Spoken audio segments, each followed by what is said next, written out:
Welcome to the Florida Trail Runners Project. Out in the woods, out in the swamps, down by the Willie Coochie. It started with a podcast, now it's a thing. The Florida Trail Runners.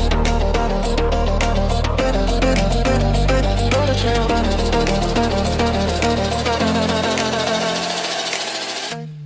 All right, here we are with episode 135 of the Florida Trail Runners podcast. And we're back on the trail with this year's Lake to Ocean 100K. And on the chat, we've got Jenny Lee Allen. You know, she was the first woman and fourth overall with a time of 13:42. And then we've got Shawn Fardink. He came in 12th overall with a time of 17:16. Then we had Dave Goldstein, who was 18th overall with a time of 17:50. And now Dave will be race directing the Just Survive 125 next year, you know, so we get to hear all about that too. And we've got Brian Leon. You know, this year he placed second overall with a time of 13:34. And with this year, you know, it really was a special year, and I just wanted to take a moment to say thank you to Jeff Stephens and Andrea for their years of race directing the Lake to Ocean 100K. You know, Jeff has always been one of those race directors I have looked up to with my own race directing. You know, their hard work and dedication created one of the most rugged, legendary, and epic Florida trail races ever seen, all while preserving the spirit of like that old school ultra marathon vibe. And although I've only made it to the B line, the Yellow Gate, and have spent time hanging out at the event, you know, the Lake to Ocean remains one of my favorite races of all time. So hey, you know, thank you to Jeff, Andrea, you know, for everything you've done for the Florida ultra running community and building such a special race. I hope you guys have some great adventures that you've got planned coming up. And with that also comes some exciting news. You know, Leo Acosta will be taking over as the race director for the Lake to Ocean. And for those unfamiliar with Leo, he is the race director for the Death at Dupleix, and he's done an amazing job with that event. So it's exciting to see what the future holds for the Lake to Ocean, you know, under Leo's leadership. And more importantly, it's great to know that this race will continue carrying on a tradition of that old school ultra vibe for years to come. And I know for myself, others, we all can't wait. And hey, you know, with that, let's just jump right into it.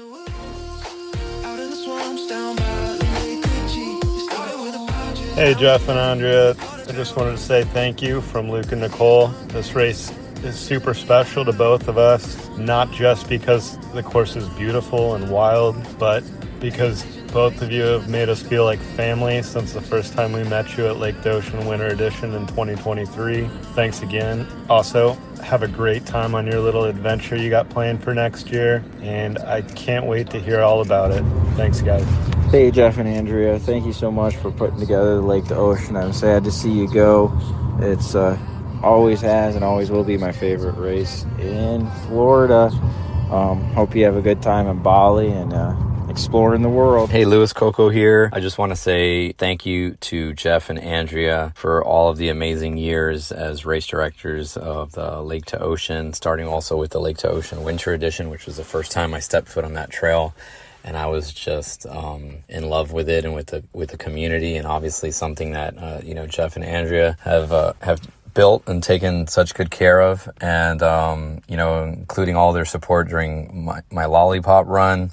Just wishing them all the best, and just want to say thank you and best of luck to Leo with the continuation of the race. Jeff, it's Renee. I wanted to remind you how much I absolutely adore you, and thank you for all the ridiculous, incredible adventures over the last decade plus. You're the best. To Andrea, thank you for making him better and making him happy. I love you both very, very much. Congratulations on your retirement, and I hope to share some miles with you guys soon. Love you. Hey, it's Scott Hoover here.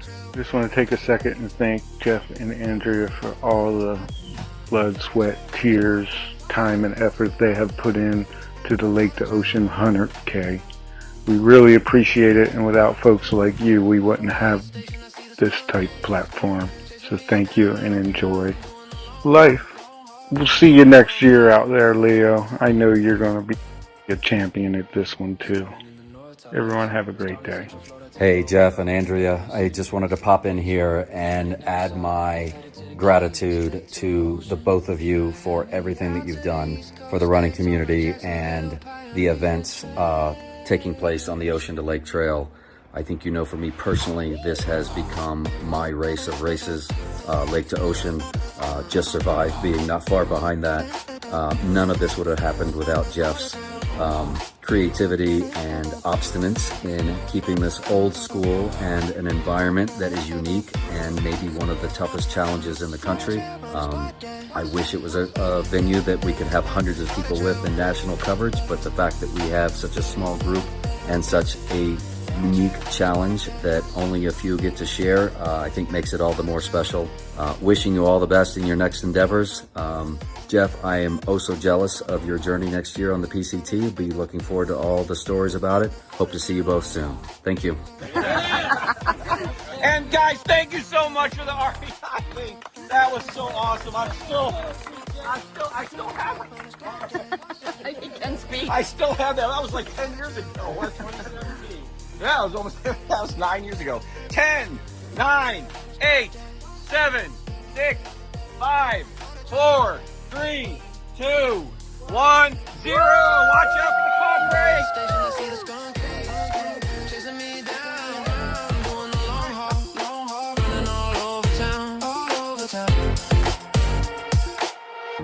Hey, how's your day been? Hey, Jenny. Hey, Jenny. Hey. I'm here. Brian? Yep, with the B. Brian with the B and the beard. How's it going? It's going. How's your recovery going? Good. I did my first run today and I was like, yeah, broken. Love it. I love it. How about you? Yeah, good. I ran with my wife yesterday morning. Did a solo run today. So nothing big, like 4 or 5 miles, but felt good. So. Yeah, that's awesome. Bottom of my feet were just torn up. That was really the worst part of it, just from all the grinding of the sand that was in my shoes. Did you change your socks at all? I did one time. I kept the same shoes. At the cul-de-sac, I changed my socks out right before we hooked up again in Hungaryland. Oh, okay. Yeah, that was a good spot to do it. I'm so nervous. Oh, you're gonna be fine. We're just talking about the day. That's it. Okay. So now we wait for the other people to come on. Is that how it works? Yeah, I think Sean's having an issue logging in. He's saying. Oh, okay. Where do you live? Maitland, which is just north of Orlando. Maitland. Okay, cool. Hey, Dave. Hey, good afternoon. Hello. Hi. All right, so I'll text Sean the link and see if that works. You know what's funny is that Sean is the IT guy. Right? Hey, Sean. Hey, how's it going? Hey, there we go. We were judging your IT skills. Well, when you work in IT, you don't want to do anything remotely IT when you get home. But man, how are you guys feeling from Lake to Ocean? I'm feeling actually much better than expected. The bottom of my feet were raw, and my toes are a little sore at the tips, but a little bit of muscle fatigue in the legs, but not nearly as bad.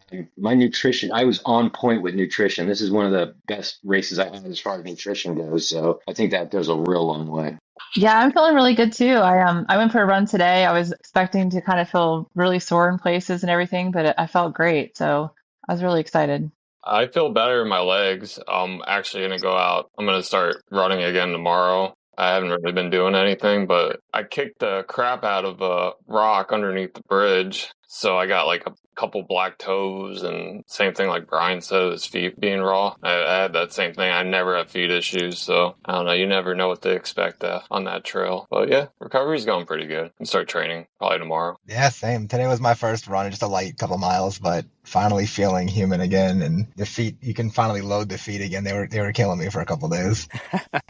You gotta throw the Desitin on the feet. Yeah. I tried that when I got to Riverbend, and it felt like it made it worse. Maybe because I didn't like pregame it, but it just felt like my feet were like raw and dried out. You guys do like the double socks? Because I didn't have any feet issues, and I think it was because I do the liner toe socks, and then I do like the wool socks over it. Oh. Do you guys ever do that? Because like then the mud and whatever would get trapped in like the outside sock, so I would just take off the outside sock and then put like a new fresh sock on a couple times. And it seemed to like keep my feet. Yeah, it was good. Yeah, I use the Injinji toe socks, but I've never tried the liner part. That is a great idea. Yeah, just about everything you could do wrong for this race, I did. So, feet, nutrition. I felt like I was a rookie out there. So, well, when I saw you, you were doing awesome. I know, but when you ditched us, Just That is killed not the what happened. killed the vibes. Hey, when we got to the first aid station, I said, come call my name and we're going to go out together. You said, I'm just going to be a couple minutes. I said, great. I'm going to be a couple minutes too. How long did you stay in that aid station? Not that long. Maybe, I mean, like my crew was just getting my like vest ready, and then by the time I was ready, I saw Leo getting up. I'm like, oh, Leo's gonna try to stick with Jenny, and then we're like, where's Jenny? And then just the whole race, we were like checking the Life 360. Oh, she's like 3 hours ahead of us. Okay. I'm blaming Melissa for that one because I was like, I got to wait for my friend Shawn. He's going to be here any minute. And she was like, you got to go. You have to leave now. He will catch up with you later. Your aid station transition, Jenny, was amazing because I would get there a little and get the aid station a little bit before you, and then you were gone so fast, and I'm just still trying to get my stuff together. So Melissa did awesome crewing for you. She is amazing. Like we have like this telepathic kind of thing. We've done like, I don't know how many races we've done, probably like a half a dozen, but she just totally gets it. Like I can come in and she'll immediately like know what to do. I was like, how is she getting out of here so fast? It's Melissa. Well, that's always the good part with the crew too. But obviously, we should probably do some introductions, like who you are and I guess kind of how you got into trail running. Ladies first. Okay. So my name is Jenny Lee, and I got into running like when I was turning 30. So probably like one of those midlife, quarter life crisis things, So I don't know. I just started I like being able to just put on your shoes and like just go out and run some miles. And in 2022, I think was when I ran my first ultra. It was gate to gate, and I had no clue what I was doing. So I showed up in road shoes with like a handful of gels and just totally did terrible, but I loved it. Like I just loved like the community and just that kind of stuff. So I guess that's kind of like how I got started. Let's not forget that you also won Just Survive 125. Oh, thank you.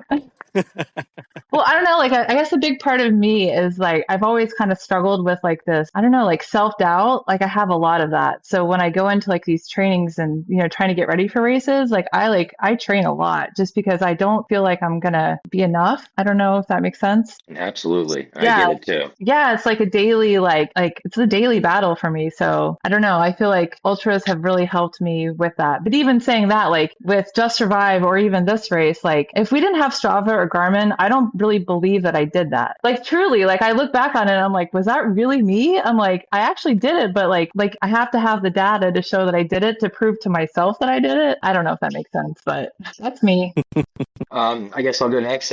Brian Leon, born and raised in Florida. I grew up playing like team sports, baseball, football, basketball, and running was always a punishment. It was never something that I wanted to do. It was always because I messed up doing something or I got in trouble, so I had to go run. So I always looked at it from a negative lens. After like middle school and high school, I got stuck to surfing mainly, and I was big into surfing for a while and partying phases and all of that. And got a little bit older, a little bit wiser. I guess I had a midlife crisis as well. And before COVID, like around 2018, I quit smoking cigarettes, and I started going to the gym and just trying to get healthy. And then COVID happened, and I couldn't go to the gym anymore. So then I just started running around my house. And my wife actually put on the first Barkley Marathon, which we call documentary, not Where Dreams May Go to Die, the one before that. Just kind of going over, and I kind of fell in love with that and thought that was cool. So I ended up training for a Space Coast Marathon, and I had fun. It was great. I thought I was going to have this big epiphany at the end of it, and have this real opening life, thinking about it, and it just wasn't that at all. I was kind of like, man, I wish I had more. I wish I could run more. So then I got into ultras. I started training. I ran the Forgotten Florida in 2021, the 45 miler, and then just been hooked since.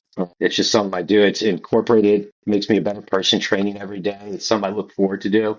Even on the days I don't want to run, once you start, I'm just always thankful I did it. So I'm very blessed I found running later in life. I still have my legs. I can go next. I'm Dave. So I got into running like Jenny in my early 30s. Did not grow up an athlete, had some health issues, started walking just for fitness, turned into jogging, and then went to 5Ks, marathons, typical story. Ended up hearing about the Keys 100, not realizing that people did the 100 like as a solo mission. So we had signed up as a relay, and we did that 2 years in a row. And seeing people actually run 100 miles was incomprehensible to me. So I started doing like the internet deep dive and realizing that this is actually like a thing people do, and just became like infatuated with it. But I could not figure it out. I couldn't get to the 50K. It took me a long time. And then eventually, once I kind of I got some coaching and I kind of cracked the code and then just kept building up the distance from there. Became super obsessed with it. Realized you don't have to do it on road and you can do it on trail, which was even better. And fast forward, a decade later, here we are. Yeah, I feel like you actually did the normal person thing. You started out with the Hungaryland 20 miler, and then you kind of worked your way up. That was probably the worst race ever. I ended up breaking my foot, and that was like my comeback race, but I wasn't ready to come back. And it took me something like 6 hours to do that Hungaryland 20. But then it got better from there. Yeah, That's okay, so Dave, I didn't realize that you were race directing the Just Survive. Yes. Lake to ocean, so good you want to do it twice. Just survive. Boom. There you go. Perfect. Hire that guy. Well, because that's the big thing with now Leo going with the Lake to Ocean, and now Dave, you've got the Just Survive 125. I mean, what are you looking for this, or what are you looking forward to this year's Just Survive now that you've got the reins? Yeah, so my goal is to just, maintain the culture of it. It is like we talked about with Lake to Ocean, it's not the mainstream fanfare race. So I want to keep it true to its core, finding ways to put my own touch on it, right? And so, especially for this year, my goal would truly be to change nothing and honor Jeff. And then as time goes on and I can slowly make it my own and find ways for it to evolve, maintaining the community, maintaining the challenge of what it is, and just, hopefully we can make the pool a little bit bigger over years to come. Right now we cap it at 25. So if we can get that up closer to 40 like we do with Lake to Ocean, I think that would make it a much more exciting race. And then just finding more ways to, like Leo's doing with Lake to Ocean, get people out on the course throughout the year, preview runs, just, trail days out there. I have my biggest plan, and the thing I want to do most is really promote trail maintenance, trail cleanup, trail clearing, and find ways to, whether you're running the race or not, just coming out and keeping it pristine. I'm a pretty obsessive person with pick up every wrapper when I run. And no matter how hard we try on these races, stuff is always a gel or a wrapper. And so just making sure that we're leaving no trace and taking any trace that was left by non-runners off of the trail is probably my number one goal of using this platform to promote. Well, the cool thing is it's on January 1st. That's one of the selling points for me this year. Oh, it's on January 1st? That is pretty epic. Yeah, like you start the year that way. I'm like, oh my gosh, that would be so cool. That would be a fun way to celebrate the new year in the woods. Yes, yes, yes. I like where you're going. Hey, Brian, message me when you sign up. Oh, geez. All right, next year. No. 6 months of training. I think I'm the last one. Yeah, my name's Shawn Fardink.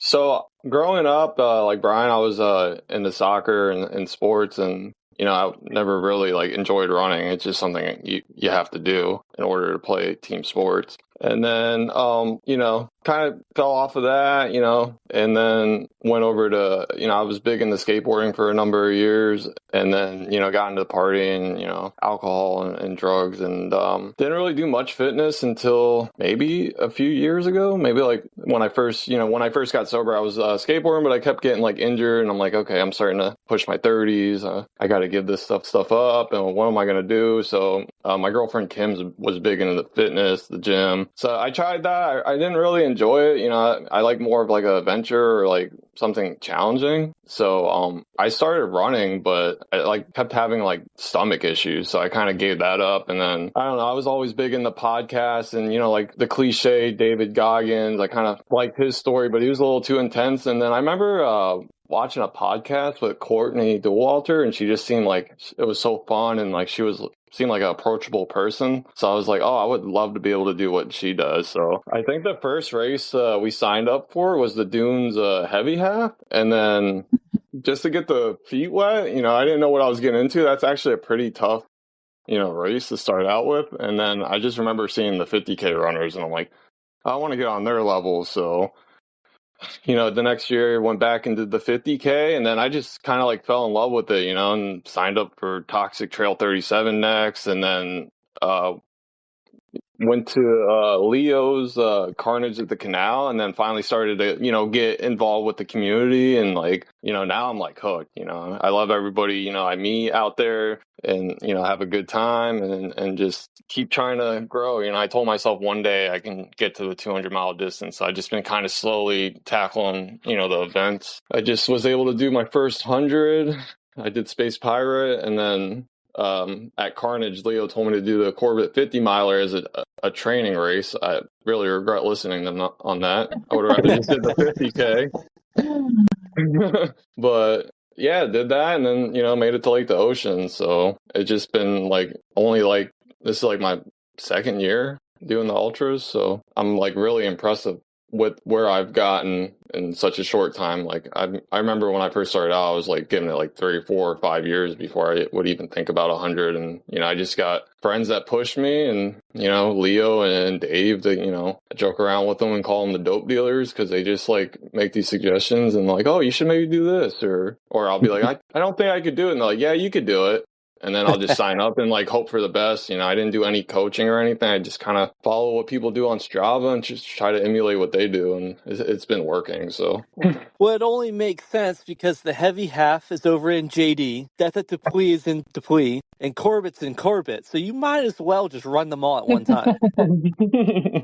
Yeah, but Lake to Ocean kicked my ass. Like, even worse than the 50. I was like, I just did 50 miles in Corbett. Why is this killing me so bad? I couldn't comprehend it, but I don't know. But I guess every section has its own challenges. Well, I think that's one of the big things, too, because before Lake to Ocean, I mean, are there things that you heard about this race that you're like, there's no way that's true? Or like parts of the course you're like, dude, that's 100% true. I always just hear, the Thunderdome, Corbett, Corbett, but I don't know, like the combination of them tore me up. Because you got like Dupuis, which is like nice trail and you can go fast, but then, you got your heart rate up, you're going fast, and then you enter Corbett, which is just like a sauna and it's flooded. So it just changes so fast. Last year Corbett was cloudy and drizzling. And so I didn't really respect what it was going to be this year. It definitely hit as a shock when you go through that, especially the second part from Great Road to Hungryland. It is truly going through a sauna. Yeah, it felt like I was just running on a treadmill in like the middle of a sauna. Yeah. Looking down at my feet, making sure I don't kick roof.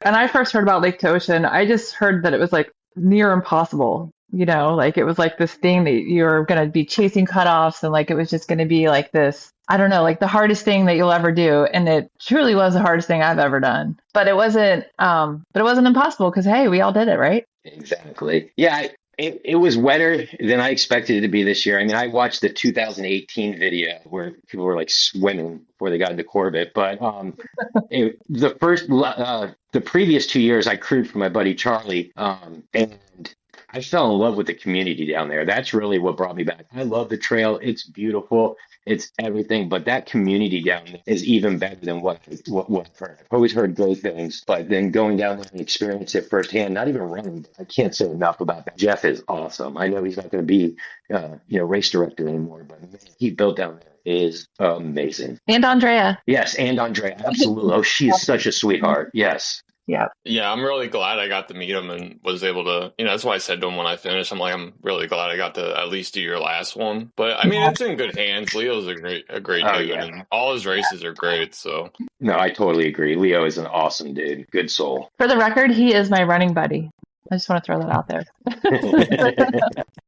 He's the one who taught me. He's the one who taught me when I first signed up for Lake to Ocean. Like every other weekend, I was like, we need to go out on the trail. So he would take me. We would go out there on the trail, and we would just do it like section by section. And I made him do it with me again, section by section, just to get ready. But he was always up for it. So yeah. He's amazing. He introduced me to the trail years ago in Corbett. So I think most people down here he introduced to the trail. Well, yeah, because that kind of brings in a good point, too, because obviously, other than Brian over here, most of y'all have ran different sections of that course before or have ran the course before. I mean, outside of that, but did you guys have any idea what the course was like before you got there? It's like a box of chocolates. You never know what you're going to get. Like, one week it'll be like, at least for me, like when I did Corbett, I went out there, it was bone dry. The next week it was flooded, like 70% of the trail. Totally. That's the cool part about Lake to Ocean. It's like whenever you go out there, like you really don't know what you're going to get. Like I had no idea when we got into the first section of Corbett, like I didn't realize there was going to be that much water this time. I mean, it rained like a couple days before the race. Yep. And I was expecting it to be pretty dry. And so when we got in there and it was like shin deep water for a while, I was like, oh, this is going to be interesting.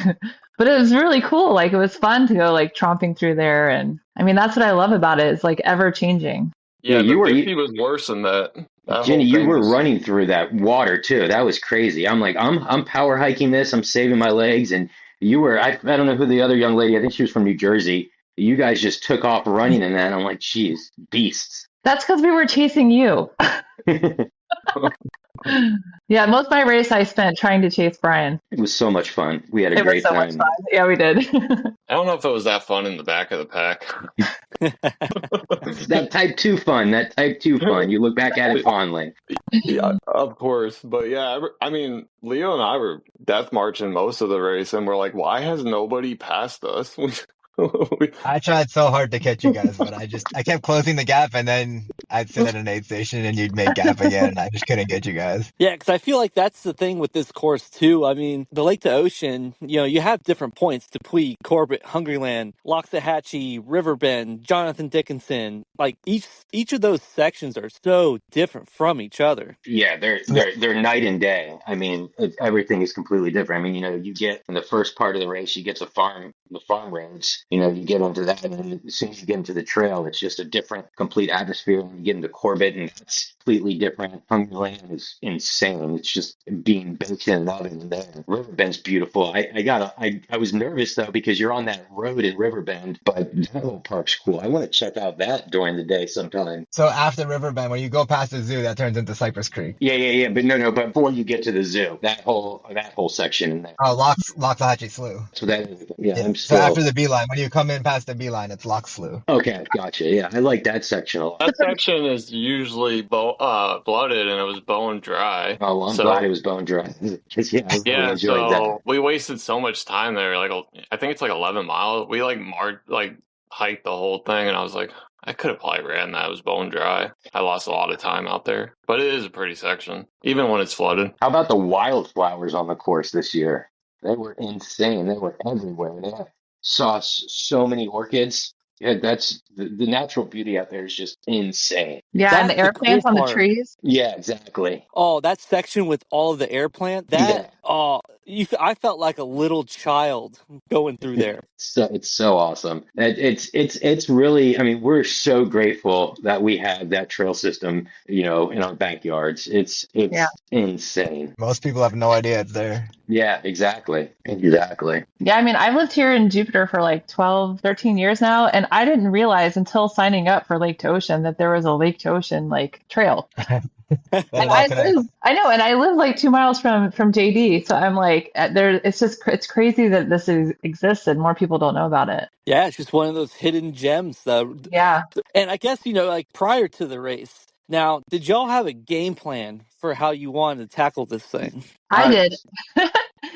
So I ran it last year, and I thought like I said, it was the hardest race I've ever done. And I got almost to like the zoo, and I was like, I'm never doing this again. I told my crew chief Melissa, like, don't let me sign up for this. And then like a week later, I signed up. But I've been training really hard for this race, and I decided that I was gonna like just go for it this race. Like I just wanted to get like really uncomfortable and push the pace, and like I knew there was a big chance I was gonna blow up, which I kind of did.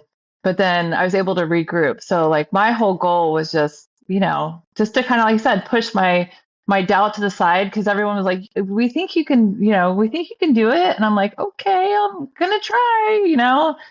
So that was my goal, was to just go for it. And you did. Yeah, you killed it. My whole goal was to finish in daylight. I want to do sub 14 hours. So I went into this doing a lot of heat training. All my runs, like just my daily runs, were at like lunchtime or 1, 2 o'clock in the afternoon here in Central Florida. About the last 2 months before the race, all my long runs, I went to Tosahatchee, which is a wildlife management area in Central Florida, basically between Orlando and Cape Canaveral. That's got horrible footing. Most of the year it's underwater. It's hog ridden. Right now it's the dry time, so there's just some water in there. But I would go and I'd start my long runs at 11 o'clock in the morning, and just suffered. And I'll tell you what, man, that really paid out. It was hot and I was miserable, but I was a lot less miserable than I expected. was really impressed with the game plan I went into this. I was just kind of winging it in the beginning, and then I was just like, all right, hot runs for the next 2 months, and that's it. And that really worked. So I was on point with my nutrition and hydration. I usually only do like liquid calories, but I mixed in some of these mango chew things that I got at Publix. They're like 100 calories and 26 carbs.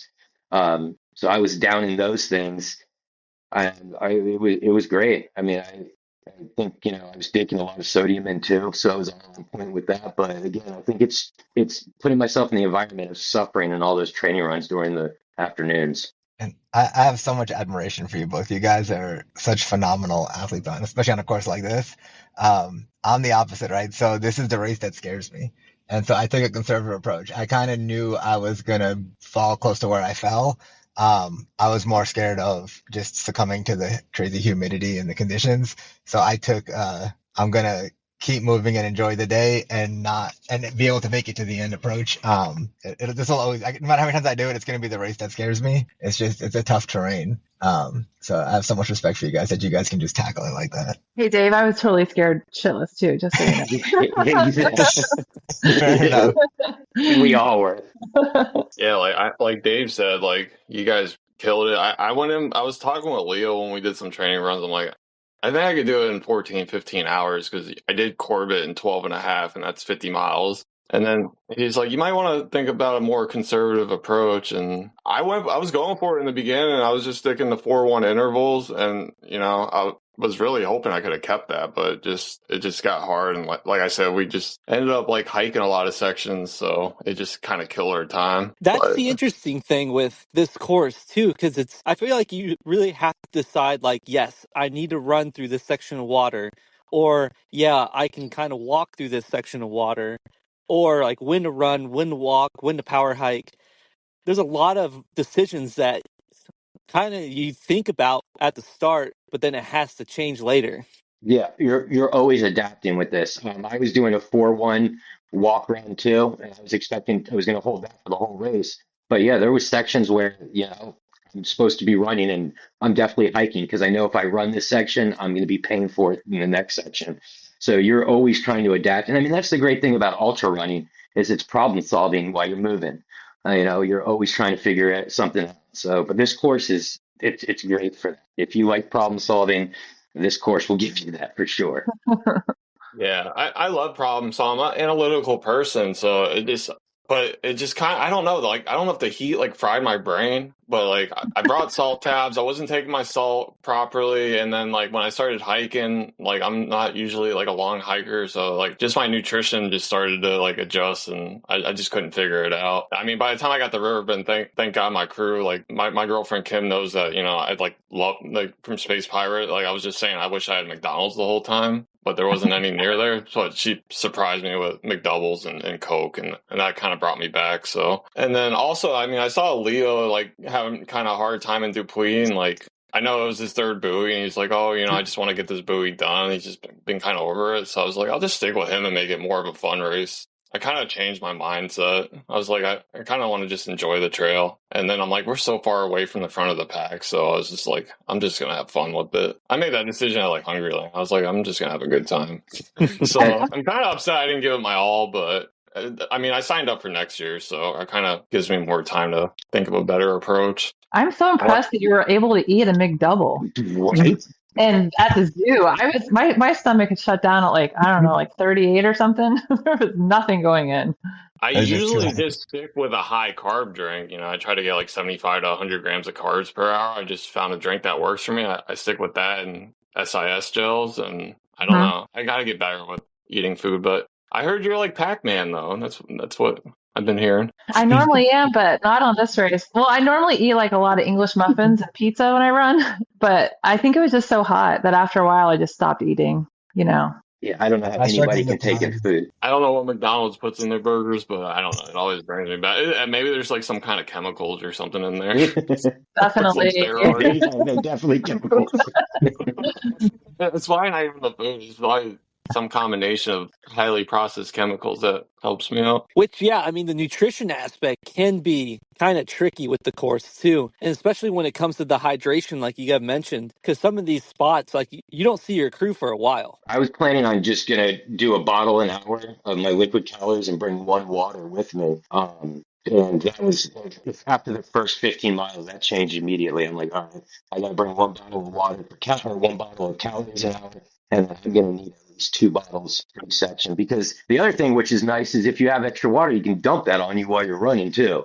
Because that felt amazing. But yeah, it's staying on top of your hydration and your nutrition is, I mean, in any ultra, it's the most important thing. But especially when that heat comes in, because my stomach turns. Anytime it's hot, my stomach's definitely going to turn. And as long as you're on point until that turn happens, you can kind of, fight it and deal with it. Hopefully it'll be at the end of the race, at least for me.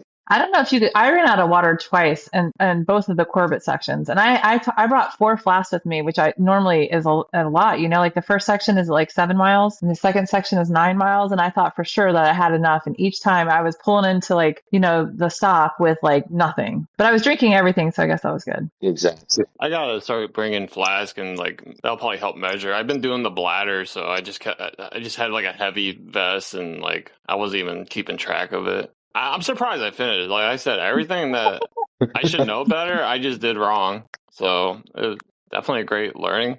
But I feel like the flash, at least you can like measure out what you're doing. Exactly. So Sean, I think next year is going to be your year. I'm calling it right now. I'm calling it. I say that for every race, and I don't know. My results always like start strong and then fade out. But maybe I'll just try to do what Brian did and just like do hours in the heat and suffer during training. I'll train with you. There you go. Well, my girlfriend Kim's doing it, so we gotta whip her into shape, and she wants to run with you. She was cheering for Jenny, and I came through, and I'm like, I have video of it. She's not even like, "Go, Shawn." She's like, "Go, Jenny, yeah, Jenny." I love you, Kim. Well, that's the interesting one with this race too, because it's the crew. Because obviously you have to have a crew. What did you guys do for your crew? I mean, I mentioned mine. I had a one-person. Melissa is my best friend. She's like a former CrossFit coach, so I don't know. She's really dialed into like physically, like being able to read me, but also mentally, which is like the biggest part, I think. Like especially toward the end because I fell apart. So yeah, she was a one-person crew, and we just had everything kind of done in advance, like all the water bottles and all the stuff made, so she could just like kind of do everything really quickly. Yeah, I had a one-person crew too, Charlie McMullen. He ran it. I think for him the last 2 years previous. But having him, I mean, having a good crew member is everything in this race. If you can have more, that's awesome. But yeah, I had one, and he had me dialed in. I mean, he knew what I was coming up in each section. That's the other good thing is if your crew knows what's coming up, they know what to kind of warn you for. Because I didn't have any experience on the course. And that was huge. And then, they always force food, calories, and liquids down the throat. So that's all, that's always a plus. It's nerve wracking though. Beeline, that's the one where we right before we do the road crossing, right? Yes. That was running with Jenny. We were coming in to that aid station and I couldn't see him. I was freaking out. I was like, oh crap, did he make it here in time? Because man, it's stressful as a crew member. Sometimes it's more stressful to crew that race than it is to actually run it, to be honest with you. I had my wife and son crewing me. They crew me for every race.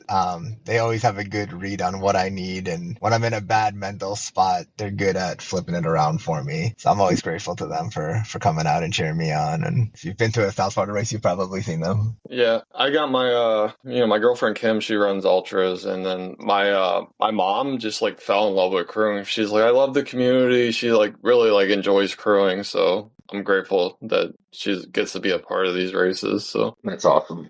I spent some time with her at Corbett when she was crewing you. She was fun. Yeah, and she's like big on these potatoes. I don't know where she got it from, a Google article or YouTube, but she always makes me those little salted potatoes. And like for Space Pirate, I didn't even touch them, and she made like probably like a huge pot of it because it was her first time crewing, or actually my first time being crewed, so we had no idea what to expect, so we overbought. But yeah, I remember we were running. I told Lee, I'm like, can you eat some of these potatoes, or I gotta eat them, or we're gonna throw them in the woods. And like like when you're like bad, you don't want to eat and you feed it to the dog. I'm like, we gotta get rid of these potatoes because this poor lady spends all this time making eating these potatoes. Well, that's the good part about an ultra too, because whatever's left over, you could just leave it and somebody else will eat it. I've been eating I eat all my leftover food up until yesterday, which I know Melissa told me was absolutely disgusting, but everything tasted really good. Like the English muffins and pizza, they were fine. Oh, those will last forever. Yeah. Even at long haul, the night before long haul, I had made tacos and we had so much taco meat left over. But I'm like, well, since I'm running the aid station, hey, we got cold tacos. And Are you people gonna be ate at up. long haul this year coming up? Yeah, back again. Oh, I'll have to come by and say hi. My girlfriend's doing the 100. Oh yeah, I have a blast doing an aid station. Y'all, maybe we should do that instead of running. I joke around. I actually sometimes have more fun volunteering or crewing than the Yeah, actual I racing. do too. Yeah. Yeah, it's a lot more fun to move your mouth, not your legs. Watching your friends suffer. So I'm curious, what was the hardest section for everybody? Like, what do you remember your lowest point? Where was that at for everyone? So I'll take this one. So you leave the zoo, you go under the highways. I guess I was a little bit delirious and did not duck, and I went right into the 95 overpass. I thought I was gonna go unconscious. So I called my wife. I couldn't even see for like 6 minutes. And I'm like, just stay on the phone in case I faint right now. And like it's where you go, it was all overgrown this year. Like you couldn't even find where the grass was to cut through to go along the highway. Yeah. And I'm like, it's where the huge cypress knees are, and I thought I was not gonna come. I thought I was gonna need get extracted right there. But eventually the ringing went down and I got a big lump on my head, but we made it through. So that was, I wouldn't say the hardest part of the race, but definitely the hardest part for me. You're like all concussed trying to finish Lake to Ocean. That's even more impressive now. Yeah, that was not my best moment. I guess I don't feel so bad because I kicked a rock underneath there like as hard as I could. I was like, oh, so I guess that overpass was taking people out. Actually, Right after. I say that section must be something because that's where I had my emotional breakdown was like right in that area too. Like I was hyperventilating, kind of like crying. I'm like running and I was like, I can't do this. Melissa had called me and I was like, I can't do this. She's like, what are you doing right now? I'm like, I'm running. She's like, just look at your legs because you're saying you can't do this, but you can do this. Like, I don't know. That section was just leaving the zoo is just the hardest. I think it's just one of the hardest parts because it's 15 miles till you see anyone again. It's long and lonely. Yeah. So I had my highest point to my lowest point right at the same area, right after the zoo. So I pull up to the zoo, and right before we get to that aid station, I pass Dan, and I knew he was, one of the front runners. And I get there, and I see Parker sitting down. Parker was hurting, man, on death's door.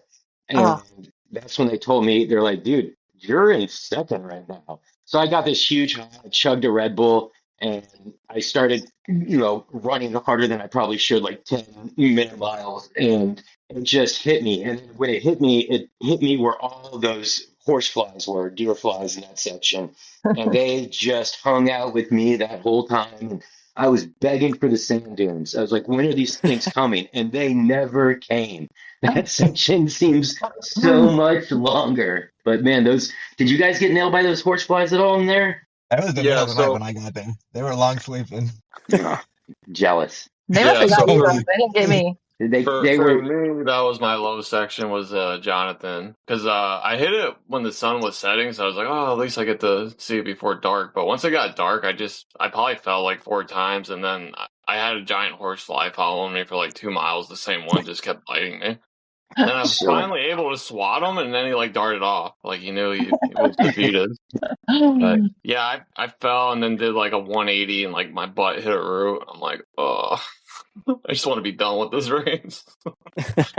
I was about to cry tears of joy when I saw the dunes of heaven. Usually I hate that section, but I was like so excited. I was like running up hills just to get done with it. And then I ended up not making that turn to get out. And like Kim's like, you're going the wrong way. So I ended up going down the dunes to like where the fence is. And then I saw Leo and like 3 other guys pass me, making the turn. I'm like, oh god. But at that point, I was just so happy to know that we're at home stretch. Yeah, I was never so happy to run on the road.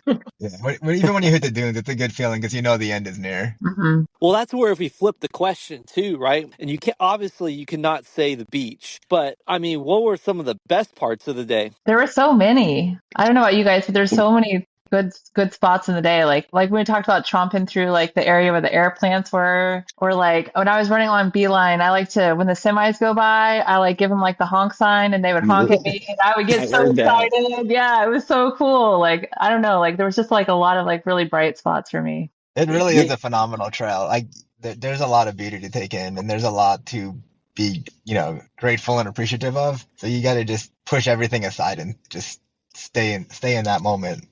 yeah, it is so glorious. It's one of those races where I think that you have to run it more than once to really be able to soak everything in.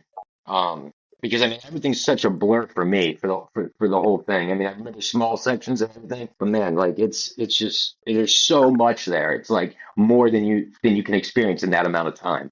So we have the luxury of the three of us training down here and run, like that's our playground to run all the time. But there's something so incredible about going straight through it all in one shot instead of just There is, yeah. staying in one. It changes the whole experience. So even local, you still got to do it every year. Yeah, So this year everyone was a little rough though. Wait till next The year. registration, I usually need a couple of days to Oh yeah, make up my gotta be mind. I'm quick. gonna do something again, and then I was like, the countdown was there. I'm like, everyone's texting me. I'm like working. I'm like, what the hell is going on? And it like filled up. What, like 5 hours? I think it's less than 3 hours. Is everybody signed up again? I'm Yeah, not. I am. I am.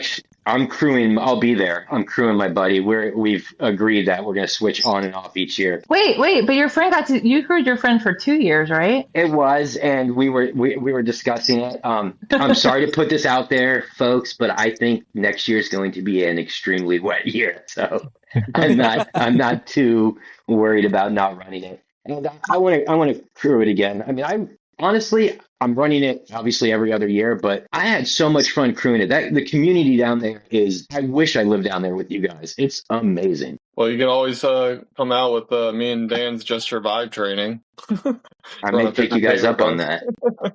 that. Me too. Yeah, I don't think Dave's gonna give me the refund. I keep joking with him, like, Don't tempt me. Yeah, no, that community out on that side of the state is so nice. Yeah, it's not like, I mean, obviously we have a great Central Florida community. The O-Town Blazers that Loveland started is awesome, and they're a well-knit community down here. I'm really blessed to have that, but it's just another level out there. It's what brings me back every year. It's awesome. Yeah, it's definitely like a family vibe. I mean, even when I met a few people at Carnage, they like invited me out on the trails, and like we see each other at races all the time. And a few of the guys I text, throughout the day, it's really cool. I'm grateful to be a part of it. Joe, you should come down and do Lake to Ocean. We know the race director. We could probably get you in. I was already texting Leo, and he's like, when are you coming back? Yeah. Because I only made it to Beeline. I only made it to the Yellow Gate a couple years ago. Okay. That's back when they had the winter version. Oh, okay. Gotcha. That's what drew me into it. Just that old school vibe of it. Like the course isn't even marked. 100% agree. That was terrifying the first year that I did it when they were told me like you can't have GPS like on your watch and everything, and I'm used to like my watch kind of beeping telling me like where to go. Like that terrified me. I made so many wrong turns. I know we made one together. Yeah. I had like the trail master out there with me, so it was nice. He's like a built-in GPS. Trail masters, just so you know, trail masters sometimes get lost too. Yeah, no, on a training run, he took me on some bushwhack adventure where like there wasn't even no trail. He's like, "There's a trail here." I'm like, "Where?" But Well, that's where like the year that I was out there, I was like, all right, Andrew Barrett, I will follow him in the morning once the Oh sun yeah. is up and I can see the trail, then he can go on his way. I got to meet him this time. We ran like the very first couple miles together. He is amazing. He told me that he ran like 100 miles like 3 weeks before and then did I think a 50K like the week after that. And he was just trucking along. Yeah, he's a beast. That He's is a beast. incredible. yeah, what do you do? Like 10 or 11 of them? Yeah. I don't know. He I keeps don't all know those his run. buoys. I don't know this runner's name, but I saw some shirtless guy with hiking poles. He just that gate, like when you're on the Maxwell. road, That's he Maxwell. literally hurdled it. I'm like, this guy's amazing. I hope he finishes. Yeah, he's won Forgotten Florida a couple times. He's awesome. He unfortunately was dealing with injury with that, but he's super fast. Oh, I mean, I saw him hurdle that gate. I was like, very impressive. And so I guess, coming into the race, I mean, it starts at Lake Okeechobee, right there by the boat ramp. You're by the water. It's early in the morning. I guess take me into that. What's going through your mind right before y'all take off? Oh shit, why did I sign up for this? The problem is you sign up for this stuff a year out, right? We're already registered and it's over. It's a year and 2 days away. And then one day it's here. And you just kind of question your life choices. But you try to just curb the anxiety, curb the voices, and start running. Everything kind of goes away once you start. The first footstep starts. Yeah. I mean, guess that's I got lucky because I showed up kind of late. So I was like rushing, and then Leo's like, you got to dip your foot in the water. So I'm like trying to climb those rocks, like rush it and dip my foot in the water. I'm like, I feel like I'm going to break my ankle here. And then I forgot my gym boss. So I ran to Kim, like, can you sprint to the car and give me my gym boss? So she had to run up that hill. What's a gym boss? It's a little gadget that tracks intervals, because I don't have the fanciest watch, so I don't really program in my watch. I just have that little thing beeping all day, and then you can, yeah. Well, that's good though, because it basically lets you know you're 4-1, it's time to walk, just beeps at you like that. Awesome. Yeah. I gotta get an upgrade for my watch. I just got like a $200 or $300 one, but it does the job. It works exactly. Yeah. At the start of the race, I was pretty nervous. I was talking to Scott Hoover and just kind of joking around because he said that he was going to go out before he had his injury, go out for the course record. And we're sitting there talking. He's like, "Oh man," he's like, "You're a dark horse." He's like, "I'm calling it. You're there." I was like, "Yeah, okay, whatever." And then saw him at the end, and he let me know. So that was pretty awesome. But yeah, nerves in the beginning for sure. It's, but like you said, as soon as you start running, it all goes away and you just get into that flow state. Yeah, so take me into those first 15 miles, like obviously you start, you take off, and that first block is through Dupuis.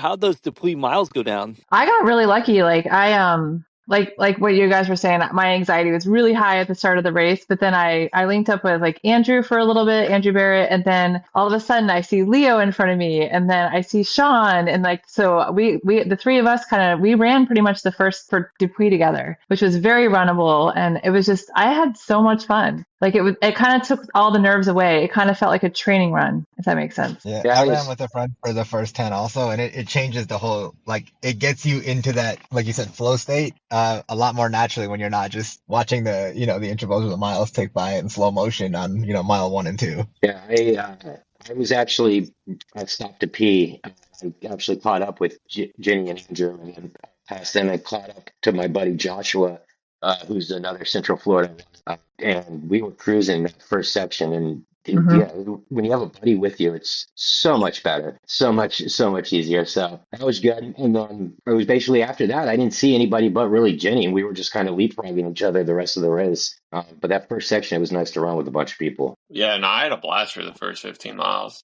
The rest of it slowly dwindled away. It got really hard after like 25 miles. Yeah, I was gonna say those first farm road miles are very nice, and I wish they were throughout the race how smooth the actual footing was. It feels good when you leave Loch Slough and you're going up to Riverbend and it gets flat again there. That's always a nice feeling because it's like your legs can breathe and you can pick up speed. Well, that's kind of how like this course changes so much, because I think the next section is like 7 or so miles and it takes you through Corbett. How did Corbett go down? But Corbett was backwards this year. Usually that first section of Corbett is the harder section. It's a little bit rootier, it's a little sandier, but this year it was dry, so it ended up being the easier section. Sorry, go Jenny. No, go Jenny. I might have said that backwards. I thought it was wet when we first got to Corbett. It was really wet. You're right. I flipped that around. It was really wet when we left the power lines for miles. Yeah. I switched them. Yeah, because right after power line, that's really when we hit the water for like 3 miles straight. Yeah. Yep. I felt like a kid on the playground though. Like I just thought it was so pretty. Like I enjoyed all that water section. And like I said, I was just chasing Brian. I really saw. I kept seeing like this white vest in front of me, and I had a GoPro with me, which I was just trying. I don't know. I was talking to myself a lot, and so I was just like, I just kept saying like, there's this guy in front of me. Like I'm gonna make friends with him. And then after a while, it just became like a cat and mouse because he just kept leaving.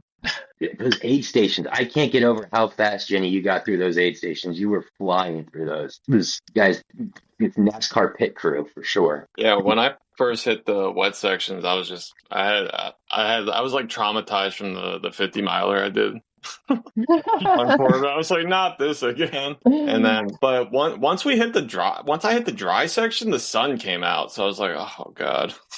So it was like full sun through Corbett and then Hungryland, and then it kind of got overcast again. So it was, I don't know. I had time in Corbett. That's when I started thinking, I'm like, oh, I haven't had a DNF yet, but I'm like, I think this is a respectable race to get a DNF. I could just do it.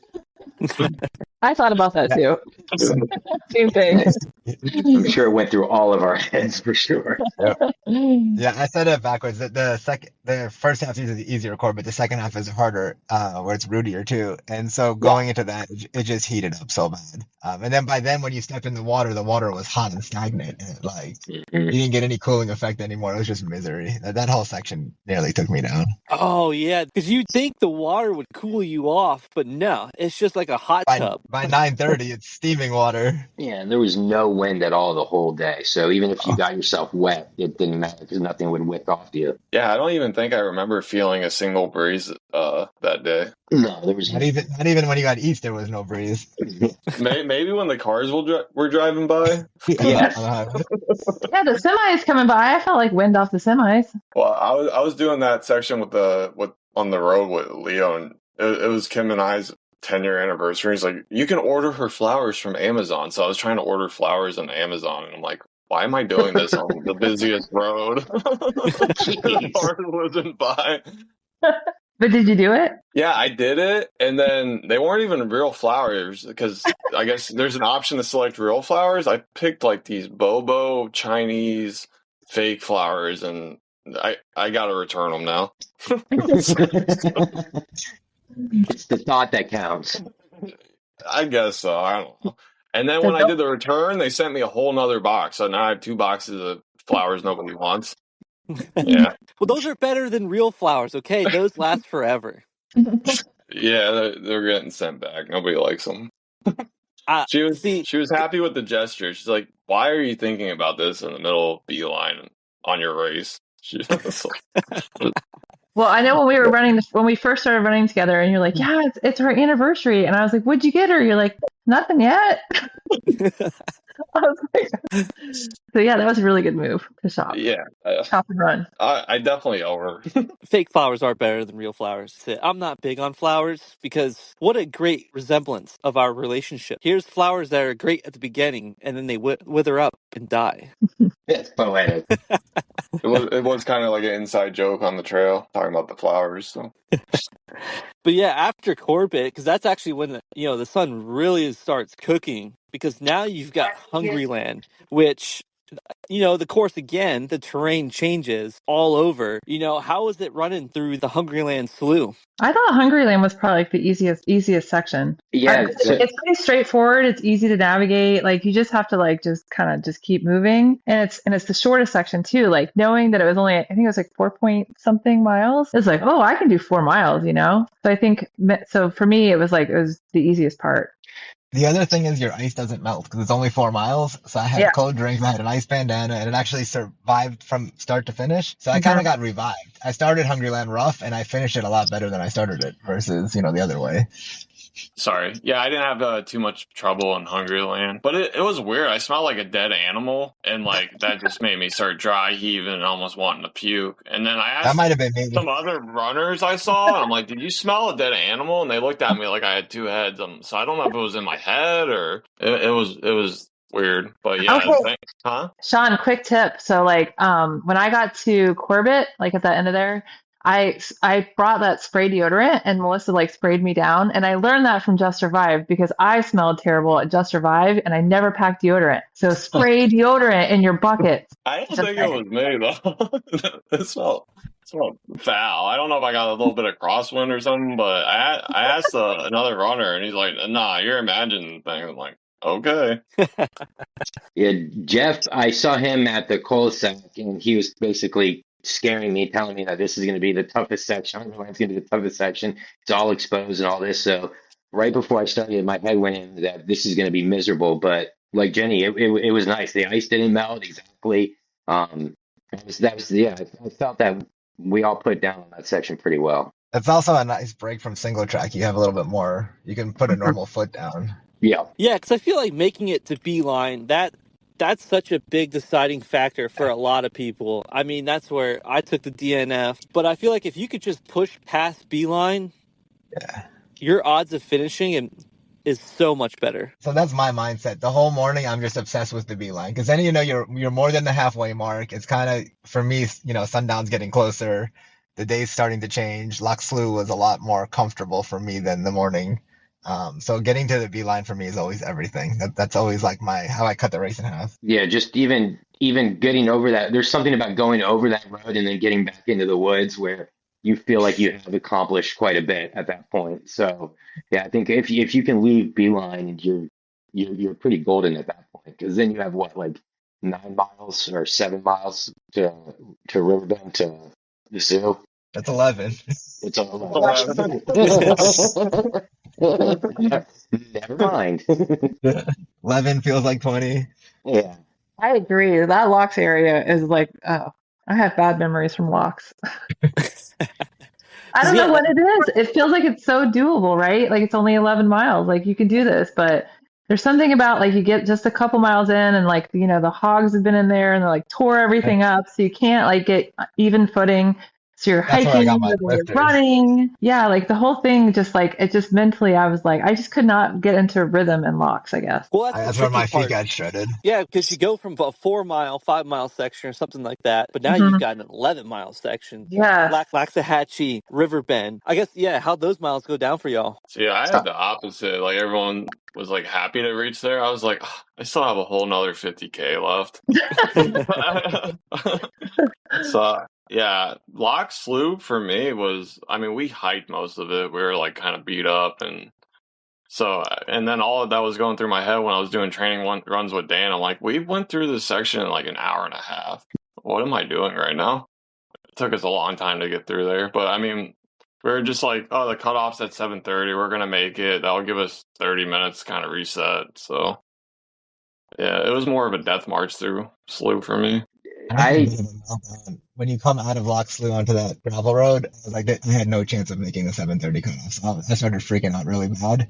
I just started to try to, with everything I had, run. And I guess I misgauged the mile that it was at. It was like a mile and a half closer than I thought it was. My math was off. And so I ended up getting there. It was like I was able to sit down for 15 minutes and revive myself, which changed the whole trajectory for the rest of the race because I was pretty beat up and I was pretty upset I was going to miss, and get DNF'd. So I was happy that I got, that I went a little bit harder and got some time back to recover. Yeah, after Ginny and I split up in that section, I didn't see anybody until I saw Dan basically at the zoo, like right before the zoo. That section was rough, but I really just focused on making sure I stuck to my 4-1 that whole section with that. There's one part too where the trail goes by the road, but it like follows the road, but it's this real rough section that goes in there before you get into the actual river bend. Do you know what I'm talking about? Yeah, you dip in a couple times. Yeah. And then that section of trail, I just remember running on that and being like, this sucks.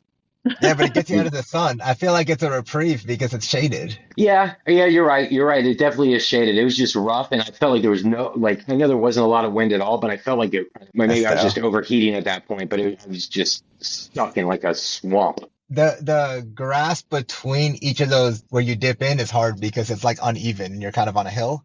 Yeah. I find those are tricky. Yeah. Yeah, and that Riverbend Park is so nice. Yeah, it really is. They have all those roads, and there's a bunch of people on bikes. I was like, man, I'm gonna rip them off one of these bikes and just ride this thing.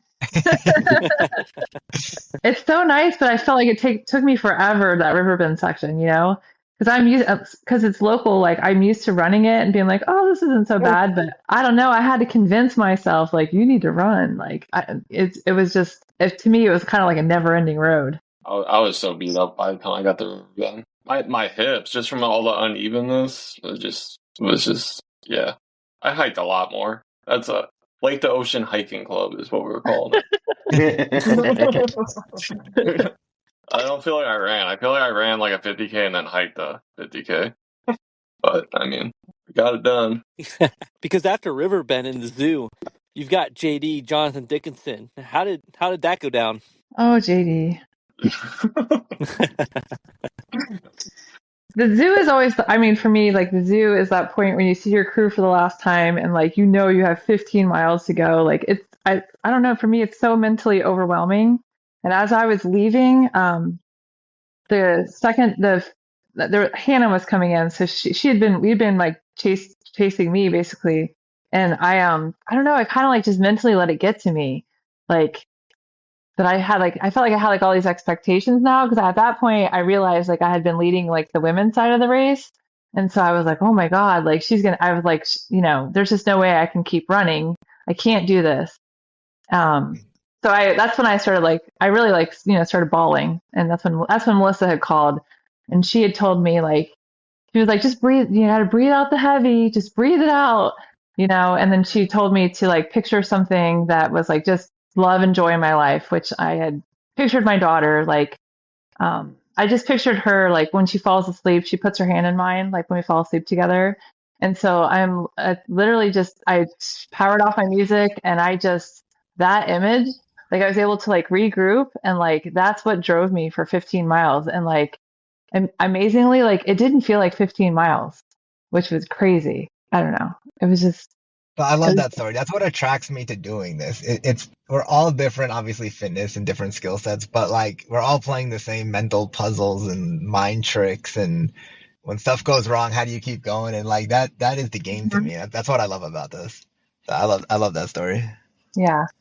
Thanks. Yeah, after the zoo, I got too excited. I'm like, all right, only 15 miles left, and 15 miles is not a lot, if we're doing long runs on a Saturday. But if you have 47 miles on your feet, I probably went out too fast with that. And it's so beautiful in there, but man, I was just begging for those sand dunes. It took forever to get to those sand dunes. I was just like, where are they? Where are they? And then they just show up out of nowhere. That's the crazy part too. Like you would think there would be a build up to these dunes, and it's like, nope, you get out of the woods, you go down that weird wooden bridge, and then there are the dunes. Yeah, it's crazy because I'm always on that trail, and like I was like, when are these dunes coming up? And I forgot that they're like so close after that bridge, and I'm like, ugh, I wanted to cry when I saw the dunes. I was so happy. Like, but yeah, from the zoo, like McDonald's and Coke kind of brought me back. But then that's when I started having all the blisters. Like you start feeling the feet issues. That's when everything creeped up on me. And then I believe Dave and I were running that section at night. So I just was kicking every root on top of that black and blue toe. And just like, it was just miserable. Falling on roots. I fell like 4 times. And then I'm just laying there. I'm like, why is nobody catching up to me? I'm like laying there, walking. It was a weird experience. Usually, like when I end up like hiking in races, people like end up passing me, and I get past. But no, it was just me, Leo, and Tyler just yo-yoing each other all day. So yeah, I was gonna say that one river crossing that's there. That's like a real steep down embankment. And it's like a river, and then go back up. I had to sit there for like 4 minutes. Because I was like, well, the trail must go on the other side, but I couldn't find any blazes or anything. I'm like, am I supposed to cross this thing? What's going on here? I wanted to dive in it though. River crossing, because like I changed socks. I put Desitin. I'm like, maybe that'll help my feet. And then I'm like, they're not gonna get wet again. And then I like, my brain doesn't work sometimes in ultras, like my thinking. And then I'm like, oh, I forgot about this. They're gonna get wet again. It's right after a pretty long run, so, but yeah, it was deep. It hadn't been that deep in a while. Yeah, and it's crazy. It's like mostly mental because when I got to the dunes, I was like so happy. I started running up the hills. Where were my legs then? But now I'm here. I'm able to run them. I was like that when I got on the road. I was running way too fast on the road, and then I ended up going too fast and cramping up because I was pushing it. I just wanted to be done. But it's, where was that energy for the last 50 miles? I didn't get any of that till I got to the beach. And then I was like, okay, I can actually run 8-minute miles again. I was definitely doing a countdown, and I was definitely doing a countdown in JD, like, because we run it so much. I was like, okay, 5 miles to the river crossing. Like, everything was just like, just count it down, and like that seemed to work. Yeah, I do that a lot. Just counting down the miles, counting down the footsteps. You definitely got to take it one section at a time and be like, set small goals. Because if you think of the whole picture, it becomes overwhelming. So you got to get those thoughts out of your head. But yeah, I remember hitting the pavement after the dunes. Kim was like so anxious to run. When you're curling, you get anxious. So we were running like 8:30. I was like, where were my legs the whole race? They just came back. It's so weird. Adrenaline. Yep. I gotta find out how to hack that for the whole time. That's Jenny. She knows. I know. I was not running 800 miles. I gotta start visualizing something like puppies or something. Well, that's the nice part, because once you leave JD and you hit that pavement, that's the road home. I mean, take me into those final miles. How'd those final miles go down to the beach? So that is actually the most scared I've been the whole race. So I'm coming down the road. I'm doing now probably a 2-minute run, 2-minute jog and 2-minute walk. And I see a guy coming towards us with like a Solomon vest on. And I guess he was just a nighttime runner. And he passes us. And for some reason, I turn back around and I see a guy running towards us. And my buddy Charlie, who's pacing me at the time, he's like, no, that's that guy turning around. I'm like, no, that guy has long sleeves on. I'm pretty sure that's Dan. He's like, no. And so I'm continuing to do that. And then we make the right turn to go under the banyans and stuff like that. And then I can tell it is definitely him, and he's moving. He is flying. So then I start running. My wife actually yells at me and telling me to run because I can see her by then. And I get to the bridge and I see a sailboat coming, and then I hear the bridge make the noise right after I pass it, like it's going to open up. So I'm like, okay, I'm safe now. No way he makes that bridge. And it was a sprint finish through the parking lot of Hobie Sound into the sand. But man, Dan came back from the dead. When I saw him at the zoo, I was like, oh, he's walking in the rest of this race. There's no way he can run. And he came back flying. I don't know how I held him off, but that scared the crap out of me. Yeah, during my wonderful hike when I was in JD, I texted Dan. I'm like, oh, great job. He's like, yeah, I was trying to catch this guy, Brian, and I was running a 6:30 pace. I'm like, he's like, I'm at home eating Bolay now. I'm like, all right, I'm not going to talk to Dan right now. I don't want to. He's like, yeah, I'm chilling. I'm eating Bolay now. How are you doing? I'm like, I'm death marching in JD right now. That's how I'm doing. But yeah, that's quick. Yeah, I wouldn't want to get chased by Dan in the last mile of this race. Yeah, he's like 7 foot tall. I'm like 5'7" on a good day. Yeah, geez. Yeah, I wouldn't want to race him. I have a hard time training with him. And he's like, I like running with you. You help me keep in my easy pace. And I'm like holding on for dear life. I'm glad that's your easy pace. Yeah, my pacers fell through for that last 2 miles. So Melissa showed up on a bike, and so I'm running over the sand dunes to get to her, and she's like, "You got me, baby!" And I'm like, "What? You're gonna run?" Because she's not like she doesn't like to run. She's like, "No, Jeff said I can bike." I'm like, as long as Jeff said it was okay. So she had on this old school helmet, and so we were just cruising along, and then my other friend just jumped out of the woods, and she was in jean shorts. She was at dinner, and she had just came over to like run with me too. Because I finished, I thought there was no chance of ever finishing in the daylight. I thought that was just like one of those myths that people talk about that was never going to happen for me. And so when I was able to finish in the daylight, I was like, oh my God, I don't know. I was shocked, and it was really cool. And then of course, jumping into the water with my kids and Melissa's kids, that at the end was the coolest part. Yeah, I saw the video on Facebook. It was pretty cool. It was awesome. Yeah, I got in right when Leo did, so he was already in the water. And I took a dive, and then my calf got all locked up. So I'm like, trying not to drown. It's all like a baptism, though. It's such a surreal experience. I'm like, this is like getting baptized right now. So whatever I had going on, I just ran it all out and left it on the trail. So. Did anybody have any rashes when they jumped in the water and get stung? Oh my gosh, the chafing is unreal. I don't know about you. I had my cell phone in my pocket of my shorts, and it rubbed raw so much that I switched sides, and so now both sides are so terrible and just so much chafing. How about y'all? I did not have any chafing. I learned the hard way. I did Toxic Trail, which is basically like a road version of Lake to Ocean.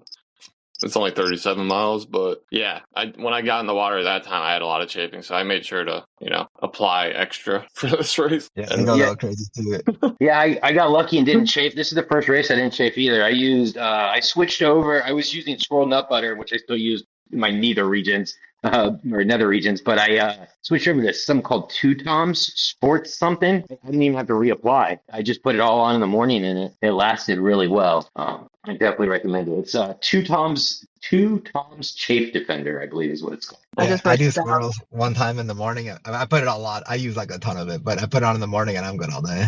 I reapplied a couple times, but there were just spots that I've never had chafing before, so it was just like random. Yeah, I don't even know what it I was. I was trying basically to figure bathe in out. that stuff. I'm Yeah, thinking it was the salt. I had the worst chafing at Corbett, so I learned my lesson the hard way. Usually I've never had issues, but I'm not gonna go When into it's that details humid, there. when it's that humid, a lot more things start to get sticky. I was walking like a cowboy for like the last 10 miles. How great is having a shower at the end there? Actually, at Hobie Sound, that was amazing. I didn't Everybody even else think to take a jump. I didn't even think to jump in it. Oh man, it was so great. Yeah, it was. I just did my feet, but maybe next year I ended up using my planned change of clothes just for like a reset of my mind. So I just like changed my shirt, but yeah, definitely bring a change of clothes for that race. Yeah. Yeah. I don't know. I just have that belief like the lows and highs come. So as long as you like, when I'm in a low, I just kind of be like, okay, this is gonna pass. That high is gonna come. And it's worked for everything I've done so far. So you just can't give up. I mean, I tell myself if I'm like peeing blood or if something's injured, I'll quit, but I haven't had a reason, excuse to quit yet. So I'm blessed. I feel the same way. I feel really grateful. Like unless I break something or it's like a medical necessity, like you have to keep going. And it is just like life. Like you're gonna have hard things, and there's gonna be great times, but you just whatever it is, you have to keep moving. You have to just keep pushing. Yeah, I know from Sandy, I always hear "Don't quit before the miracle happens," so I kind of say that mantra too. Yeah. So. Yeah, and that's what I think is great about the Lake to Ocean, because there's a lot of races in Florida. Now, I'm not saying one's easier than the other, but Lake to Ocean is just one of those races that it really does just break you down. Yeah, if you're a trail runner in Florida, an ultra trail runner in Florida, you have to run this race. I mean, it should be required if you consider yourself a Florida trail runner. Yeah, it's crazy because it's 100K, but I mean, it reminded me of my 100, like the highs and lows. Yeah, I think the 100K is my favorite distance. I mean, I like the 100, going through the night and all of that stuff, but yeah, You still got it I big. totally underestimated that distance. I was like, 100 miler, I got through that. I've only done one. I'm not like, veteran, but I'm like, if I can get through 100K shouldn't be an issue. And I just did 50 in Corbett, but I don't know, like all those sections and the humidity, everything just kind of lines up to punch you in the face. So, But I would think that if like for people who think that it might be too much, like I would just say go for it. Like I really think that it's not, because like if we can do it, like I honestly feel like if like I can go out there and do this, like everybody can go out there and do this, like if it excites you at all, like do it. Like, because this race excited and terrified me, and I'm just so happy that I tried. It's just a course everybody needs to experience. Yeah. because even when I first got on the Lake to Ocean, just like by myself, and I'm like, I got to do this whole trail. I found out I was 62 miles. I'm like, I got to figure out the logistics. And then I'm like, let me just look it up. Maybe there's a race. Like, and it was like on Ultra sign up. I'm like, I'm registering for this. Yeah, I did that like new to the game. I was like, once you like do one section, even if you're like thinking about it, like I know it's full this year, but even like next year, just take a trip, do like a 50K on a section and see if it's something. I feel like the trail speaks for itself. Like, like it sold out so quick because it's just such a beautiful trail. I don't even think Leo had to try on that one. No, I was just gonna say I can't believe how fast it sold out. It's just a testament to how great this race is. It's hard, it's scary, but it, like Jenny said, if we did it, anyone can do it, and it's so worth it when you finish. Yeah, and I think you guys can attest to the fact that like once you see those banyan trees coming into the finish, it's definitely a different moment. I started crying when I hit those trees both years. I don't know. It gets super, super emotional when you hit that section. Yeah, just even going through that. I mean, even if you just drive through that and not race it, it's beautiful. Once you go through that whole experience of everything and then feel it. Didn't they almost get knocked down? They did get knocked down. They had a tornado. They had to stand them all back up. Yeah, I saw some poles holding them up. Yeah, when he did that. But yeah, it's just when the emotion that you have finishing that race and then getting into that beautiful spot, it's life So I can changing tell for you, sure. because we live local here. When I drive, even driving there to park there to go run, I still like I get super emotional when I drive through that now, like because what it feels like, and it changes you. It truly does. And just being able to say like I ran from Lake Okeechobee to the beach, like is just like a cool statement. Nobody seems to believe me when I say that. I know they're like, how did you do that? Like I'm like, there's a trail, you know? Yeah, it's funny because I just started a new job. So usually I'll take like Monday off to recover, but I just started this new job. So I kind of like put it out there to them. Like I might not be able to come in Monday, but I'm going to show up if I can because that's just the kind of, how I work. I don't like to just start taking days off. And they're like, what are you doing? I'm like, oh, I'm running a trail race. How far? I'm like, it's 62 miles. So we had our monthly meeting and they had like introduced me and they had like a picture of a runner. Oh, this guy likes to run. Tell everyone how far you ran. I'm like, oh God. Don't you love that?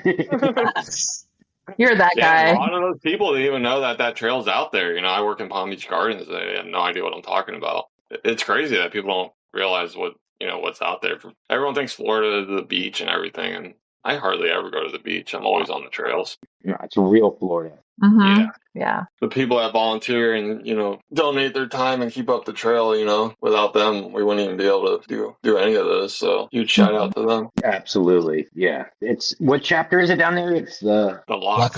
Lockhatchee. Yeah. They do great work. Definitely like that. So I guess, we can kind of start to wrap it up with, the classic question of the good, the bad, and the ugly. So for the Lake to Ocean 100K, what was the good, the bad, and the ugly this year? I guess I'll go first. The good was definitely the community and the trail. That was awesome. The bad for me was the lack of breeze and the horse flies at that last section. And the ugly was probably me just trying to get through everything. I would say I agree with all that. The good would definitely be the trail itself and the local community. Like Brian's been saying, there's nowhere better to run. The bad would be the humidity. That is definitely my nemesis out there. And I'm gonna say the same. The ugly was definitely me, not you. Yeah, for me, the good was, having my mom and my girlfriend growing me in the community and just having trail time with Leo and Tyler. That was good to be able to do it with other runners. Definitely the conditions were bad, the heat and humidity. I mean, the whole time I was just praying for a breeze. And the ugly, yeah, just like Dave said, like me, like I wasn't too happy with my performance, but I'm happy I got it done.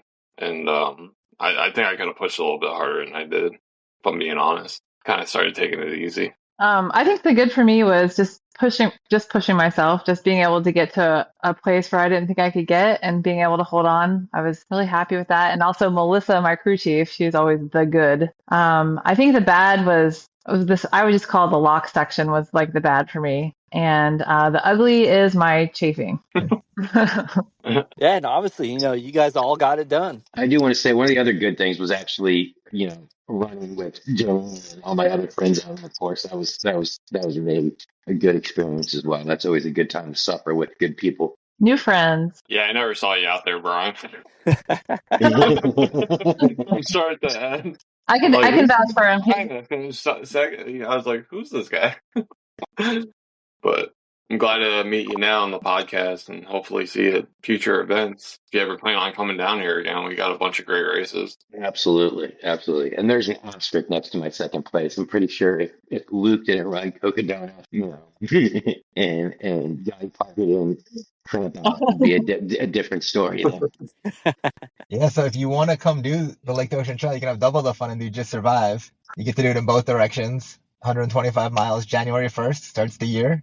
We have 3 spots left. And Jenny's going to take one, so we have 2 spots left. I'm on ultra sign up right now. Right. On the Lake to Ocean, I'm like, for anybody that's upset about I did not see that. registering, there is Just Survive. I will tell you a quick story. So I came into Hungryland into the cul-de-sac there, and I sat down for a minute, and Jeff came to say hi. And so I kind of passively brought up Just Survive.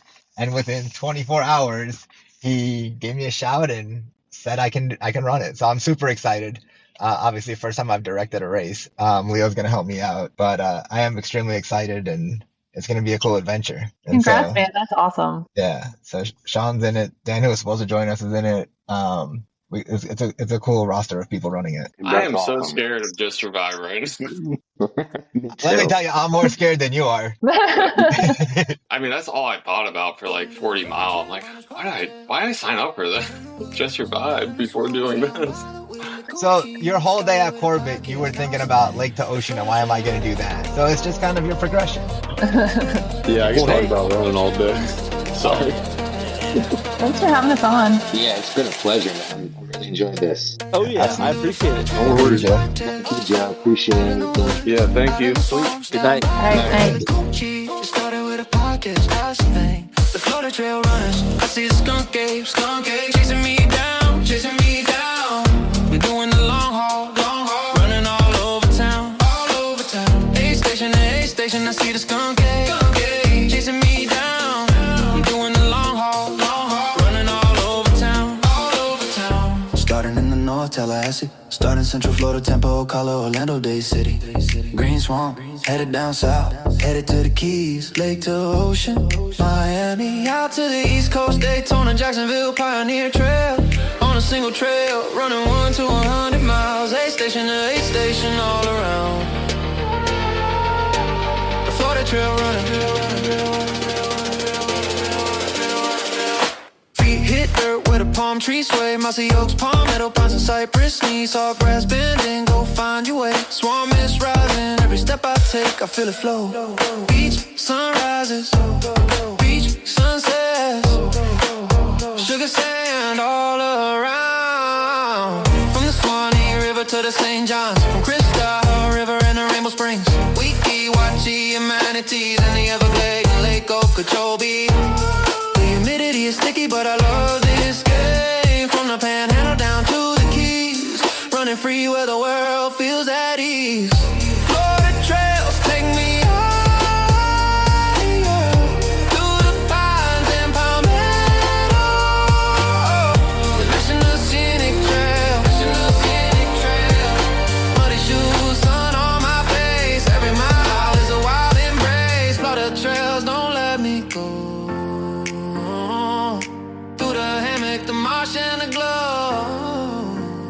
Florida Trail Runner, all over the state. Trail Runner, near and far. Florida Trail Runner, Florida is the home. Out in the woods, out in the swamps, down by the Lake Coachee. It started with a podcast, now it's a thing. The Florida Trail Runner, I see the skunk ape, chasing me down. I'm doing the long haul, running all over town, A station to A station, I see the skunk ape, chasing me down. I'm doing the long haul, running all over town, Starting in the North, Tallahassee. Starting Central Florida, Tampa, Ocala, Orlando, Day City.